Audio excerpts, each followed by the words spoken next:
کاکسەرکرد زۆر بەخێربێی سپاس. پێشەم شتێک پیرۆزبای لێ دەکەین بۆی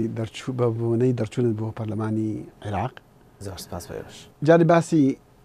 ناڕێکی و فندوفێڵ کە زۆر باسەکەی هەندێکیانی سیاسی ئێستا باسیەوە دەکەن وە ئیمکانی ئەوەی کە هەڵبژاردنەکان دووبارە بکرێنەوەیان لە هەندێ ناوچە هەڵبژاردنەکان بکرێن ئەما تا چەندێک داوایەکی واقع بینە. دووسێ خاڵ هەیە گرنگە کە باس لە مەسلەی تەزویر دەکرێت لە کوێ باس ئەکرێت و بۆچی باس ئەکرێت. تەزویر بە زۆرترین ڕێژەی تەزویر کە کرابێ یان زۆرترین ڕخنەکە لەسەر هەڵبژاردنەکان هەبوو بێت لە هەڵبژاردنەکانی هەرێمی کوردستان و هەندێک پارێزگای سونە هەبووە و بەڵگەش زۆرترین بەڵگە خراوەتە ڕوو. دوێنێ راپۆرتێکی پەیمانگای کوردی بۆ هەڵبژاردن دەرچووە کە بە تەواوەتی پرۆسەکە لە ناوچەی هەرێمەکانی هەرێمی کوردستان لەژێر دەسەڵاتی یەکێتی و پارتیا بە تەواوەتی ساختەکاریەکی لە بێسنوور هەبووە و مەسلەی کار سیستەمەکە بە تەواوەتی خەڕک کراوە و ئەو داتا و زانیاریانە ئەسڵەن نەگەشتەوە مەرکەز بە تایبەتی لە هەڵبژاردنەکانی تایبەتە کە باز لەوە کرێ هەڵبژاردننی تایبەتە زۆر بێسەرەوبەرەیەکی تەواوی پێوە دیار بووە. ئەو چاودێرانەی پەیمانگای کوردی و چاودێری حیزبەکانیش کە هەیان بووە ڕخنەکانیان یەک ئەگرێتەوە و ڕخنەکان لە پارێزگا سونەکانیش هەیە. هۆکاری ئەوەی کە ڕخنەکان لەم شوێنانەیە ئەوەیە کە لە هەرێمی کوردستانە دوو حیزب لە دوو ناوچەی جیاوازە بە تەواوەتی دەسەڵاتیان هەیە بەسەر کۆمیسیۆنە، دەسەڵاتیان هەیە بەسەر حکومەتە، دەسەڵاتیان هەیە بەسەر دەستگا ئەمنیەکانە. ناوچە شیعەکانە دەسەڵات دابەش بووە، حیزبێکی دیاریکراو نییە دەسەڵاتی تەواوی بەسەر هەموو ناوچە شیعەکانە هەبێ، بۆیە شێوەیەک لە باڵانس ڕاگیراوە. هەم هێزی چەکدار دابەش بووە، هەم دەسەڵاتی حکومەتی محلی دابەش بووە، بەڵام لە هەرێمی کوردستان یەکێتی و پارتی دەسەڵاتی تەواویان هەیە، بۆیە زۆرترین ڕخنە ئاڕاستەی ئەوانە کرێت کە دەستیان بەسەر کۆمیسیۆن و حکومەتی محلی و هێزی ئەمنیەکان. ئەندامانی کۆمیسیۆن باسی ئەوە دەکەن کە ئەنجامەکان بەراورد نەکراون لەگەڵ بنکەکانە لەگەڵ ئەوەی کە گەشتونەتەوە کۆمیسیۆنی باڵا. ینی باسی ئەوە ناکە ناڵێن 100% کە تەزویر کراوە، دەڵێم هێشتا بەراورد نەکراون. ئەوەی کە ئێمە دەستی ئێمە گەشتو هەندێک زاناری دەستی بەدەست ئێمە گەشتووە لە مرکزی ڕسمی ئەوی کۆمیسیۆنەوە، ئەوەی بە سێرڤەرەکە گەشتووە، ئەو داتانەی و زانیارانەی بە سێرڤەرەکە گەشتووە کە ئێمە پێشتر ئەو متمانەیەمان وەرگرتە بوو لە کۆمیسیۆن و تەنانەت لە UN کە ئەم سیستەمە سیستەمێکی بەتوانایە و هاگ ناکرێت. فعلەن ئەم سیستەمە هاگ نەکراوە، بەڵکو کارمەندەکانی ناو کۆمیسیۆن خۆیان ئەوانە یەکێتی و پارتی کە ئاکسسیان بۆ سیستەمەکە هەیە، کەسانی تەکنیکار کە ناو سیستەمەکان ئەوان خۆیان سیستەمەکان گۆڕیەوە و سیستەمەکان لە کار بەڵگەی تەواو هەیە وەکوتم راپۆرتەکەی پەیمانگای ئاشتی پەیمانگای کورد بۆ هەڵبژاردن و راپۆرتی چاودێرەکانی ئێمەش ڕێگەیان نەیەوە 90% بنکەکان هیچ کەسی ئەو فلاش مۆریە ببینێت کە لە سیستەمەکە دەریهێنن و سیستەمەکان لە کار خراوە و ئەو راپۆرتەی کە دراوە پسوڵەکان کە دراوە بە چاودێری لایەنە سیاسیەکان ئەو پسوڵەیە نەبووە کە ڕاستەخۆ لە سیستەمەکە دەریهێنەوە تا سەتادەی بنکەکان ڕێگە نەدراوە بە چاودێری کیانە سیاسیەکان خۆیان ڕاستەخۆ چاودێری هەموو پرۆسەکە بکەن، کوژانەوە و لە کارکەوتنی تەواوی سیستەمەکە و کاتێکە سیستەمەکە خۆی داخرێت واتە بە تەواوەتی فشارێکی زۆر بەکاری هێنراوە و ڕێگە نەدراوە ئەو سیستەمە بە تەواوەتی چاودێری بکرێت چۆن لە ڕووی تەکنیکیەوە زانیاریەکان. باش ئەگەر ئەمە ڕاست دەرچوو ممکنە ینی لایەن هەندێک لایەن بەتابەت ئەوەنەی کە ڕازین لەسەر ئەنجامەکانی هەڵبژاردن هەڵبژاردنەکان دووبارە بکرین. ئەمە دەنگۆیەک هەیە لەوە کە هەندێک لە هێزە شیعەکانیش گرێیان ڕخنەی بڵێن لە دەنگەکانی خۆیان هەیە ئەوەی هەرێمی کوردستان مەسەلەکە دابەزین و کەمبوونی دەنگ نییە، ئەوەی هەرێمی کوردستان شێوازێک لە بە تەواوەتی یاریکردن بە ئەنجامەکان هەیە. سەر لەبەری ئەنجامەکە بە تایبەتی لە پارێزگای سلێمانی و کەرکووک سەر لەبەری ئەنجامەکە دروستکراوە بە تایبەتی ئەوەی کە یەکێتی ئەنجامەکانی یەکێتی ئەبینرێ چۆن بۆ ئەنجامی لایەنە سیاسیەکانی تر لە لای پارتی و دوو شێوە تەزویر کراوە، لە لای پارتی هەم شێوازی اختراقی سیستەمەکە کراوە و هەم ئەو تەقلیدە کۆنەی کە بەکارهێنانی کارتی تەزویر یەکێتیش تاوان ئەوەی کردو، بەڵام یەکێتی زۆرترین تەزویراتی لە سیستەمەکە کردووە لە داتاکە کردووە و ڕێگەیان نەیەوە هەمان ڕۆژ سندوقەکان ئەژمێردرێتەوە و بەدەست شکاتی تەواومان لە کۆمیسیۆن و ئەندامانی ئەنجومەنی کۆمیسیۆن کردووە کە ئەنجامەکەی ئەمانەیە ببینین کە ئەمە ئاڕاستەی لە ئەچێتەوە حکومەتی عێراقی کە هیواداری نەتیجەیەکی تەواوی هەبێ، بەڵام بۆ ئەوەی کە هەڵبژاردن بکرێتەوە ڕەنگە و پێویستی بە فشارێکی زیاتر هەبێ و بە گرتنی هێزە سیاسیەکان هەبێ و لە ئەگەری دروست نەبوونی حکومەتی عێراقیە ڕەنگە ناچار بن لە ڕووی دەستوری فەراغێک دروست بێت هەڵبژاردن بکرێتەوە. بەڵام کاک سەرکەوت خۆ دەزانیم بۆ نمونە کەرکووک سلێمانی دهۆک هەولێر ینی هێز لەوێ ینی هێزی یەکێتی لە کەرکووک و سلێمانیە پارتی لە دهۆک و لە هەولێرش زۆربەی هەیە، ینی ئەمە قاعدەی خۆیانە، ئێمە نازانین تا ئێستا تەزویرەکە تا چەندێک کراوە بۆ ئەوەی ڕەنگە من ناڵێم تەزویر نەکراوە تەزویر هەرەکرێ و ئەوەی بڵێ تەزویر ناکرێ ئەوە دیارە لە ژیانی سیاسی هەرێم و ناوچەکەدا دوورە. بەڵام مەبەستم ئەوەیە کە ئەو تەزویر کراوە بوو یەکێتی دەنگی زۆری هێناوە لە سلێمانی و لە کەرکووک هێناوە پارتی لە دۆک و مووسڵی هێناوە مشاورێکن یەکێتی دەنگ بێنێ لە سلێمانی چاوەڕێکن یەکێتی دەنگ بێن لە کەرکووک بەس نەک یەکێتی هەموو دەنگەکان بێنێ بۆ من نمونەیە کە پێڵم لە هەڵبژاردنەکانی پێشوە چۆن بووە لە دوو هەڵبژاردننی پێشوە کە بزوتنەوەی گۆڕان و یەکێتی منافەسیان هەبووە سەر ڕای تەزویر یەکێتی لە قەزایەک دۆڕاوە لە قەزایەکی ترا گۆڕان بردوێتەوە ئەم جارە یەکێتی لە هەموو قەزاکانە بردوێتەوە ئێمە ژمارەی ڕسمی بۆ ناکەینە هۆی ڕووداوە سیاسیەکانن ناخر ڕووداوە سیاسەکان ئەکرێت مەزاجی خەڵکە بۆ دەنگدان سەریکە شوێنەکەی بە ناوی پارێزگای هەڵەبجە کە ئەم جارە لەسەر پارێزگای سلێمانی بووە یەکێتی دەنگی زۆری هەبووە بەڵام هەرگیز یەکێتی لە 1970 دەنگای نەبووە ئەم جارە نازم 30,000 دەنگ شتێکی وایە هەرهێناوێت ینی هەر بە کاملی لە حەویجە یەکێتی یەکەم بووە حەویجە کوردیتیانە پرسیاری وەشم کرد ئەوە دەنگدانی تایبەت بووە هێزی پێشمەرگەمان لە حەویجە نیە هیچ هێزێکی کوردی لە حەویجە نیە هەموو هێزی عراقی لە حەویجە هەر کاتی خۆشی پێشتر بەدەست حکوومەتی عراقیەوە بووە لەژێر دەستی حکوومەتی فدرالیا بووە لەبەرەوە ئەمانەی کە ئەم ڕێژەیە هەم پارتی هەم یەکێتی کە هیان ئێمە بە داتا لە پسوڵەکەش کە دەستکاریان کردو ئەو پسوڵەی کە خۆیان دەستکاریان کردووە لەو پسوڵەیە بەراوردی ئەەکەین لە هەولێرنەوەی نزیکەی سەر 40,000 دەنگێناوە لە کەرکووک بە هەمان شێوە سەر 40,000 دەنگماهێن لە هەولێر سەر 100,000 دەنگماهێناوە یعنی لە کورسیمان لە کەرکووک مسۆگەر کردووە لە دۆک مسۆگەر کردووە ناڵین پارتی دەنگماهێن لە دۆکە بەڵام دەنگی ئێمە بۆ لە شوێنێکی وەکو ئاکرێ یەکەم بووین لە ئەمێدی ئێمە یەکەم بووین لە بەردەڕژ یەکەم بووین لە سنتەری قەزا پارتی یەکەم بووە قەزای دۆکە بەڵام هەموو ئەمانەیان قڵب کردێتەوە هەموو نەتیجەکان قڵب کردێتەوە یعنی ئەو هەموو ڕاپرسیانی کە ئێمە هەمان بووە هیچ کاتێک معقول نیە لە هیچ قەزایەکە یەکێتی نەدۆڕێ ئێمە نەتیجەکەمان کە لایە نەتیجەکەی خۆمان کە لامانە بەڵگەیە بە تەواوەتی بەڵگەمان لە بەردەسایە لە هەنێک لە قەزاکانە گۆڕان یەکەم بووە لە هەنێک شوێن ئێمە یەکەم بووین یەکێتی یا دووەم بوو یا سێم بووە کاکسەر کۆت لایەنە ئیجابەکی ئەم هەڵبژاتنانە باسکەین ئان من ناڵێم تەزویر یان ناڕێکی یان فند و فێرشتێکی ئاسان و با تێپەڕێ من ئەوە قەت لەگەڵ ئەوانی حەزەکەم کۆمیسیۆن و حەزەکەم لایەنە سیاسیەکان ئەوەی خۆیان ببینن بۆ ئەوەی حەزبی ڕاستەقینەی هەموو هێزە دەرکەوێت لە ڕاست هەڵبەتە کەسی شیاو ئەوەی کە خەڵک دەنگی پێداوە بشتە پەرلەمان بۆ ئەوەی حکوومەتێکی پێک بێنێ کە لێ هاتوو بێ و نوێنەراتی خەڵکا بکاتن ئەوە مەبەستیەکەمە بەڵام باس لە ڕووی یان لایەنە ئیجابیەکانی ئەمەل بژاردانە بکەین لە عێراقە بەکشتی ئەنی مە دەبین چەند کیانێکن وەکو جەنابەت لە بزودنەوەی نوێ 4 کورسی هێناوە حزبی شوعی هێناوە کیانی تر دروست بوون لایەوە ئەوانەی کە لیستی یەکەم بوون و براوە بوون بە تایبەت لە ناو شیعەکاندا ئەو میزانەش گۆڕاوە یعنی ئەمە تۆ نابینیم لایەنی ئیجابی لە یەک هێز دەسەڵاتی تەواوی بەسەر هەموو دامودزگاکانان نیە و قۆڕەکایی تەواوی بەسەر حکوومەتان نیە گۆڕانکایی ڕوویاوە ئەبینین لە عراقا سەدر کە دەسەڵاتی تەواوی نییە بەسەر هەموو ناوچەکانی عراقا و لەگەڵ عبادیە کەوتێتە منافسە و بردوێتەوە لە عبادی زیاتری هێناوە فتح بە هەمان شێ و مالکی دابەزیەوە ئاسی خوارەوە لەبەرەوەی شێوەیەک لە باڵانسەیە ئەوەی کە باسەکرێ هێزەکانی لە هەرێمی کوردستانە هێزی تازە لە ڕاستە هێزی تازەوەی کە ئێمە بینیمانە 124 کورسیەکانی هەرێمی کوردستان بە پێی ئەودا تا دروستانی بەردەستێمە کەوتەبوونەوەی نوێ بووە کەەوە ئەوە ئەنجامە گەورەکەیە گۆڕانکاری گەورەکە لە هەرێمی کوردستانە ئەمەیەکە ڕوویاوە کە خەڵک قەسەری ژمارە ڕاستیەکان بکە ڕاستە تەزویر کراوە ئێمە بێ ڕێکاری تر بگرینە بەر لەگەڵ هێزەکانی ترا کە چۆن بربەم تەزویری ئێستا بگرین شێوەیەک لە شێوەکان یەکێتی و پارتی ڕۆبەروی سزا بکرێنەوە کۆمیسیۆن ڕۆبەروی سزا بکرێتەوە و ئامادەکاری بکەین بۆ هەڵبژاردنی کوردستان کە ڕێگە بەم تەزویرە لێشاوە تەزویری زۆری یەکێتی و پارتی نەدرێ و لە بەرامبەرە داوای فشاری هەم عراقی هەم نێودەوڵەتی بکەیت لەسەر هەڵبژاردنەکانی هەرێمی کوردستان ئەمە لایەنە ئیجابیەکەی ئەوەیە کە ڕەنگە تونوتیژیان نەبوو بێت هەندێک هێزی تر لە عراقا سەرکەوتون و هێزی تازەش لە هەرێمی کوردستانە دروست بووە بەڵام ڕێگە نەدرا بە حەجمی ڕاستەقینەی خۆی ئەو هێزانە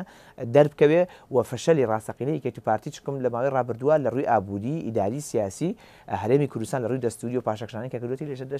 دەستی یەکێتی و پارتیا بووە و هی ئەوە بوو کە سزاکەیان کە خەڵک سزای داون دڵنیان کە سزای داون سزاکەیان ببینرێ و حەجمی ڕاستەقینەی خۆیان ببینن و بۆ یەک جاریش بێت دۆڕانی خۆیان قوبڵ بکەن هەڵبەت ئەوانە قسەی تریان هەیە بە تەکید دەڵێن کە بەعکسەوە سەرکەوتنی خۆیانە و کە دیفاع لە مافی کوردیان کردووە و دەستکەوتی باشیان هەبووە با باسی پێکهێنانی حکوومەت بکەین سەدر مقتەدا سەدر بڵۆکەکەی گروپەکەی یەکەمی هێناوە 54 کورسی هێناوە عبادی بەدوایەوە عبادی زۆر خەڵک باسی ئەوان دەکرد کە ئەمریکیەکان هەموو لایەنەکان پێیان وابوو کە عبادی دەرەچوو و عبادی ئەو کەسەیە کە ئەمریکیان دەیانەوێ ببێ بەسەر کۆزیرانی نوێ جارێکی تر ئێستا میزانەکە گۆڕاوە تا چەندێک ئیمکانی ئەوەی هەیە جارێکی تر عبادی ببتە سەرک وەزیرانیانش تا چەندێک ئیمکانی ئەوەیە سەدر بتوانێت شتێکی وا بکە کە یەکێک لە گروپەکەی وەزارە حکوومەت وەرەگرێ لە هەوڵەت لە دوایەوەی هەڵبژاردنەکان کراوە من هەم بەسەرانێکی تایبەت و فەرمیشەنێک کۆبوونەوە لەگەڵ بەرپرسانی وەزارەتی خارجی هەبوو لەسەر مەسلەی تەزویرات و دۆخی هەرێمی کوردستان و ئەو شارانەی کە لە ناو خۆی خەڵکا دروست بووە و بێهیوایی بەرامبەر پرۆسی دیموکراسی و هەڵبژاردن دروست بووە مەترسی ئەوە بۆ ئایندەی هەرێمی کوردستان باس کرد دەرفەتی ئەوە نەبوو کە بچونە بەخاو لە بەغدا گفتوگۆکان ببینم بەڵام چاودێریم کردووە ئەوەی کە هەیە نزیکێکی زۆر لە نێوان عەبادی و لە نێوان لیستەکەی سەدرا هەیە ئەو نزیکترین کەس بۆ سەدر تەسەورەکەم تاوەکو ئێستا عەبادیە کە بتوان ڕێبکەون زەحمەتە لەگەڵ مالیکیا بتوانن ڕێبکەوێ یا لەگەڵ فەتحا کە ململانەیەکی توندی حتا لەسەر ئاستی ئایدۆلۆژیش هەیە لەگەڵ یەکتریە بۆیە ئەوەی کاکەوێتە سەر ئەم معادلەیە یەکلایەکاتەوە سەدر و ئەگەری زۆری هەیە عەبادی لەگەڵ کوردەکان لەگەڵ بەشێک لە کوردەکان ڕەنگە هەموو کوردنە بەشێک لە کوردەکان و بەشێک لە سونەکان بتوانن حکوومەتی داهاتووی عێراق دروستکە بەڵام ئەو پلانی ئەمریکی کاشەوە هەوڵیشی بۆدا بەڵام ڕەنگە حکوومەتێکی لەرزۆک بێت لە هەموو کاتێکا کە ئەگەر بەڵێنەکانی خۆی جێبەجێ نەکات و خەڵکی عێراق بێهیوایەکی زۆر هەیە لە ئاستی شارعی عێراقی و هەرێمی کوردستانە کە ئێمە بێسەریکی ئەوەشکن کاک دەخیل کە لە هەرێمی کوردستان ڕێژەی دەنگدان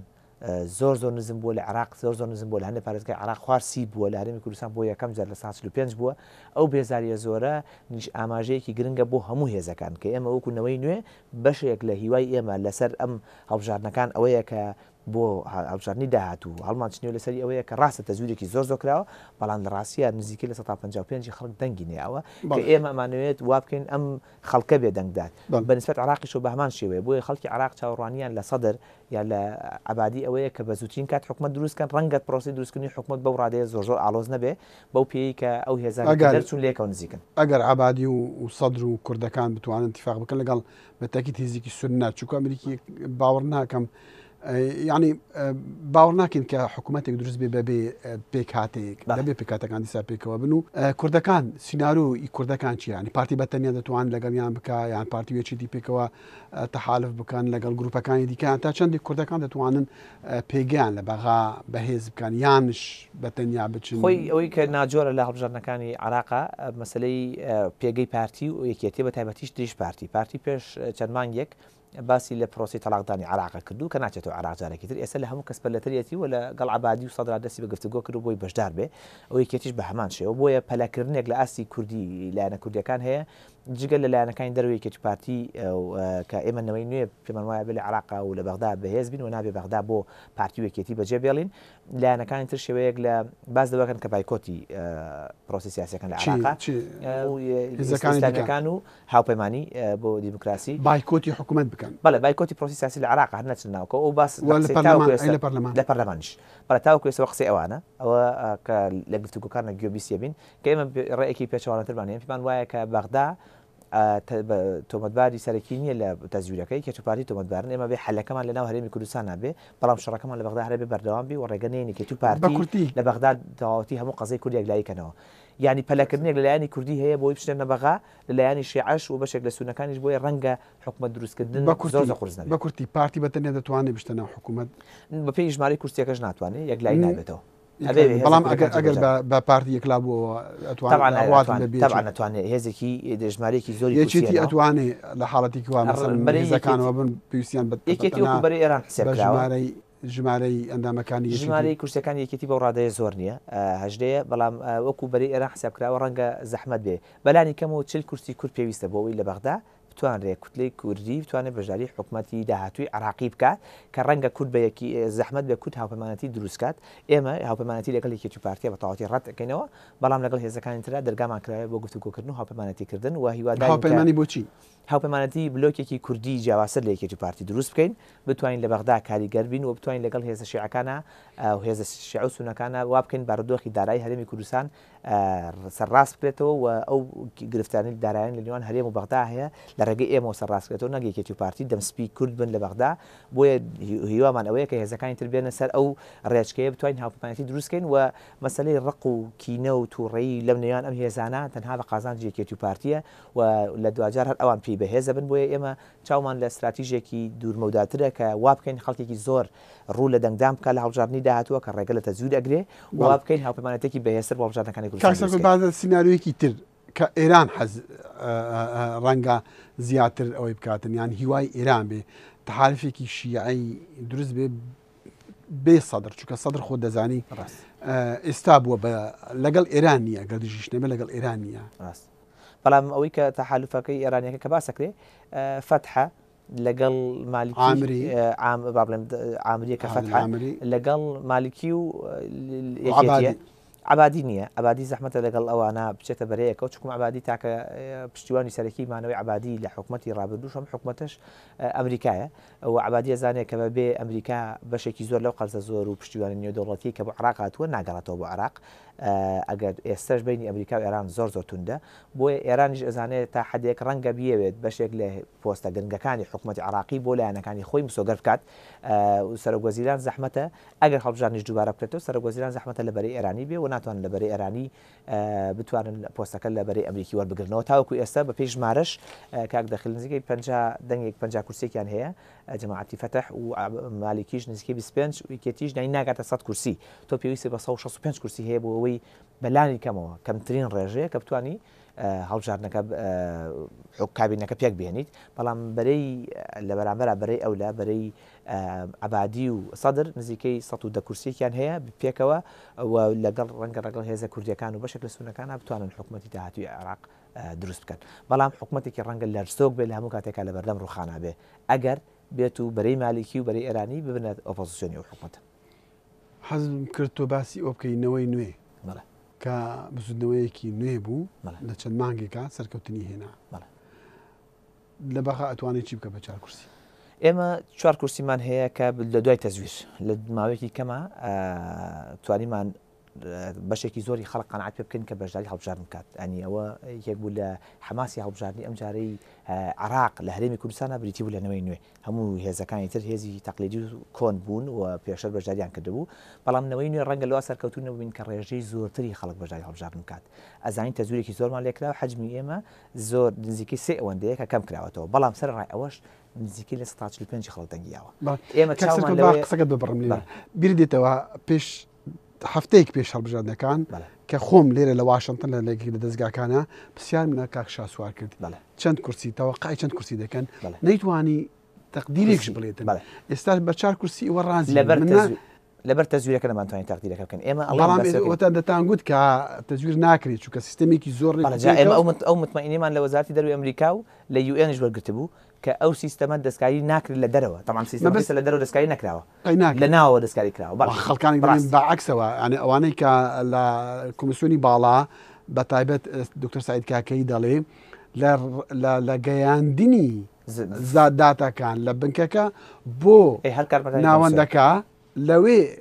ئەوە کراوە تەطابق نەکراوە ناڵش تەزویر کراوە دەڵێ لەوێ داتاکان مطابقنی لەوێ ئەوە هەر سیستەمەکە بە هەر حاڵ مەبەستم ئەوەیە کاک سەرکەوت مەبەستم ئەوەیە نەتا یعنی ئێوە پێش هەڵبژاردنەکان هەفتەیەک پێش هەڵبژاردنەکان شتێکی ڕوون و ئاشکراتان نەبوو کە شتێکی تەقدیری بە ئەوەی خۆتان بدەن چەند کورسی دەبن ئێمە یەک ڕێگەمان استراتیژێکمان گرتووە بەر هاندانی زۆرترین خەڵک بەسەر سندوقەکانی دەنگدان ئەوە بەو ڕێژەیەش سەر ڕای تەزویر توانیمان 4 کورسی بین لە 4 کورسی هەرێمی کوردستان بە دوای تەزویرەکە تاوان بەبێ ئەگەر ببێت تەزویرەکە بێت نزیکەی ئێمە لە 124 هەموو دەنگەکان بۆ ئێمە بووە نزیکی 12 کورسیەکە کات کە هێشتا 12 کورسیش بای ئەوەندیە کە ئێمە تمۆحمانە بۆ داهاتوو ئەوەی کە ئێمە ئەمانوێت لە هەڵبژاردننی داهاتووە 4 پەرلەمانتارەی کە هەمانە لە بە هاوپەیمانەکانمانەوە پێکەوە لە بەغدا بتوانین شێوازێکی نوێ بلۆکێک بە هاوپەیمانەکانی دەروی یەکێتی و پارتی هێزەکانی دەروی یەکێتی و پارتی و هەندێک هێزی عراقیش بلۆکێکی وا دروستکەین بتوانین کێشەدارایەکان سدلانی کەمی کێشەدارایەکانی هەرێمی کوردستان بە تایبەتی مەسەلەی بودجە چارەسەرکەن هەتاوەکوی خۆمان بۆ هەڵبژاردننی کوردستان ئامادە بکەین و لە هەڵبژاردننی کوردستاندا لە بریەوەی تەنها بە بانگەشە بە بانگەشەکردن بمانوێ هەڵبژاردن بینەوە کە ڕەنگە بە بانگەشەکردن بەس نەبێ ئێمە بانگەشەیەکی سەرکەوتومان کرد ئەو توانیمان هەموو شارەکانی هەرێمی کوردستان و عراق بگرینەوە و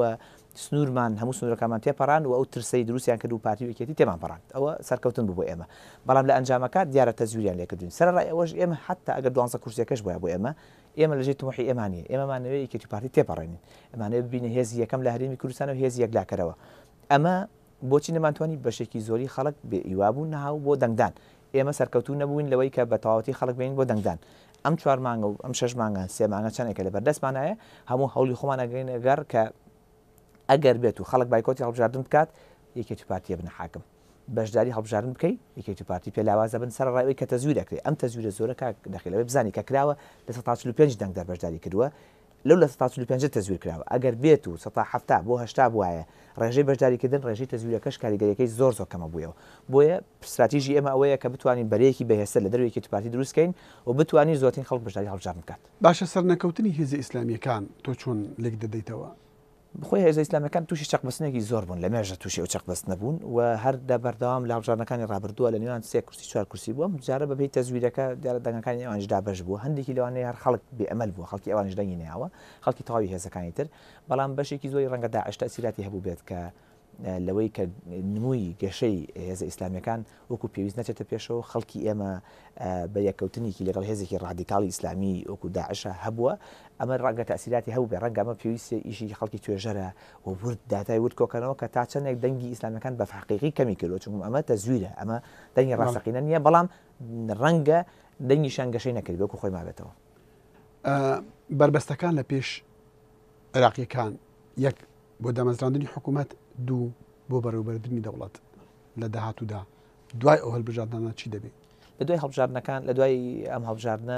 وەکو باست کرد دروستکردنی حکوومەتی عێراقی کە پێم وایە حتا ئەگە هەڵبژاریش بکرێتەوە زۆر زەحمەت نییە چونکە هەموو هێزەکان ترسێکی زۆریان لەوە هەیە خەڵک بە تەواوی لیان بێئەمەل بێ و خەڵک دەنگیان پێ نەیە ئەگەر سیرکەی هەموو هێزەکان سەدە ڕاستە 54 کورسیانەوە بەڵام ڕێژەی دەنگەکانی زیادی نەکردووە عبادی هەموو مەجلیسی عەلا هەمانە هیچی دەنگی زیادی نەکردووە ڕێژەی بەشداریکردن کەم بووە بەڵام کورسیەکان وەکو خۆیان هێنتەوە تەبعاً بۆیە بێئەمەلێکی زۆر هەیە لەوەی کە خەڵکی عێراق چاوەڕوانی پرۆژە و خزمەتگوزاری و دەرفەتی کارەکات لە ئەگەری ئەوەی کە حکوومەتی عێراقی شکست بێنێ لە ماوەیەکی کەمە ئەم خزمەتگوزاریانەوە هەرێمی کوردستانیش پێشکەش بکات ڕەنگە عێراق ڕوبەڕووی خۆپیشاندانی گەورە و نەئارامی سیاسی جارێکتر بێتەوە و دەستێوەردانی وڵاتانی هەرێمایەتی لە دوای سووریاوە دیسانەوە ڕوو لە عێراق بکاتەوە ئەکەوێتە سەر ئەو حکوومەتە داهاتوو و پێکاتی ئەو حکوومەتە داهاتووە کە دروستەکەی واتە ئەو هێزانە چۆن دەتوان مامەڵە لەگەڵ یەکتیا بکەن کە هەڵبژار کە ئەم حکوومەتە بەلانی کەم بەشێک لەو ئومێد بۆ خەڵک گەڕێتەوە بۆی پرۆسی سیاسی بە تەواوەتی و دیموکراسی لە هەرێمی کوردستان و عێراق نەکەوێت. کوردەکان چەند بەهێز دەبن لەو حکوومەتەدا؟ لەم هەڵبژاردنەی داهاتووە کورد پێگەی کورد بەهۆی ئەوەی کە یەکێتی و پارتی زۆرینیان هێناوە ڕەنگە وەکو پێویست بەهێز نەبێت چونکە یەکێتی و پارتی لە قۆناغێکی سیاسی پاشەکشەی زۆرن لە دوای ڕفراندۆم سەرقاڵی ڕاستکردنەوەی دۆخی سیاسی خۆیانن بۆیە ڕەنگە پێگەی کورد وەکو پێویست بەهێز نەبێ و پێگەکە دیسانەوەکەوێتەوە سەر ئەوەی کێ زۆرینەیە لە بەغدایە دیارە تاوەکو ئێستا پێی تەزویرەکەی کە کراوە یەکێتی و پارتی زۆرینەن و هەمان سیاسەتی ڕابردوو بەردەوامە بێ و کاریگەریان بەسەر دۆخی هەرێمی کوردستانەوە ئەبێت تاوەکو 4 ساڵی داهاتوو. خۆزگایەکی بە یەکێتیان پارتیمان لەگەڵا با بۆی دیفاع لە خۆیان کرد بەر لەسەر مۆزوعی تەزویر چونکە من ناخۆم ناتوانم بنەری ئەوان بەڵام هەرچەندە ئەوەیە کە دەزانم کە ئەو بابەتی تەزویر هێزەکان کە ئەنجامەکان بەدەنیان نیە حتا یەکێتی دەڵێ لە دهۆک و لە هەولێر تەزویر کراوە دیژی ئێمەوە ئەم پارتی دەڵێ لە شوێنی ترا ینی حتا هێزەکانی کە سەرکەوتون باش تەزویرەکە لەو شوێنەی کە ئەنجامی باشن دەست نەکەوتووە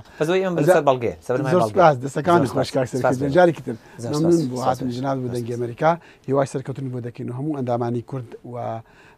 هەموو ئەندامانی پەرلەمانی عێراق دەکەین لە داهاتوویەکی نزیکدا حکوومەتش ببینین ئینشاءالله.